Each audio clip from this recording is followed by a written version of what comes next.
কিছুদিন আগেই যে জুয়েলারি গুলো বানিয়েছিলাম সেগুলোই রাখার জন্য আজ ভাবলাম একটা জুয়েলারি বক্স বানাই, যাতে করে আমার প্রয়োজনীয় জিনিসপত্রগুলো সহজেই খুঁজে পাই। আর সবচেয়ে মজার ব্যাপার হলো আমার বানানো এই জুয়েলারি বক্সটা ফেলে দেওয়া এই পিৎজা বক্স দিয়ে বানিয়েছি। আর সাথে ব্যবহার করছি এই রকমের একটা পুরাতন কৌটা। এই কৌটার মাপ ধরেই আমি আগেই জুয়েলারি বক্সের ঢাকনার মাপটা নিয়েছি এবং সেই অনুযায়ী কেটে নিয়েছি। এই পার্টটা মোস্ট ইম্পর্টেন্ট, এখানটা স্কিপ করলে কিছুই বুঝবা না।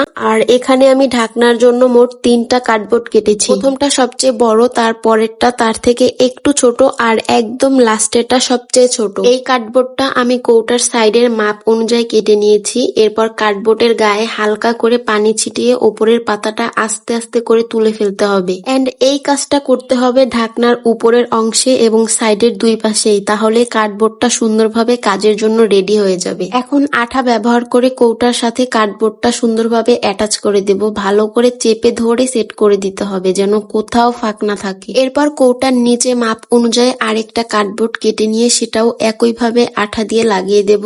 এভাবে করলে পুরো আঠাটা শক্ত হবে আর ফিনিশিংটাও অনেক সুন্দর দেখাবে। এখন শুরুতেই ঢাকনার জন্য যে 3টা কার্ডবোর্ড কেটে নিয়েছিলাম সেগুলোই একে একে আঠা দিয়ে সুন্দরভাবে লাগিয়ে নিতে হবে। সব ঠিকঠাক ভাবে সেট হয়ে গেলে জুয়েলারি বক্সটা সম্পূর্ণ হয়ে যাবে। এরপর ঢাকনাটা সহজেই তোলার জন্য ঢাকনার উপরে একটা ছোট ফিতা বা পাল বসিয়ে দেব। আমার কাছে পাল ছিল, ওইটাই বসাই দিলাম। ব্যাস এতটুকুই বক্সটা রেডি। এবার শুধু রং করলেই সব কাজ শেষ। আমার কাছে মনে হয় এই ধরনের কাজগুলো একদম শৌখিন কাজ, এখানে তাড়াহুড়ার কোনো জায়গা নেই। ধীরে সুস্থে মন দিয়েই করতে হয়। সত্যি বলতে যাদের অনেক ধৈর্য আছে তারাই এ ধরনের কাজ সম্পূর্ণভাবে পুরোটা কমপ্লিট করতে পারে, আর শেষ রেজাল্টটা দেখলেই সব পরিশ্রম সার্থক মনে হয়। এখানে আমি আমার পছন্দ মতো একটু ডিজাইন করে নিয়েছি একটা ফুলের ডিজাইন দিয়ে।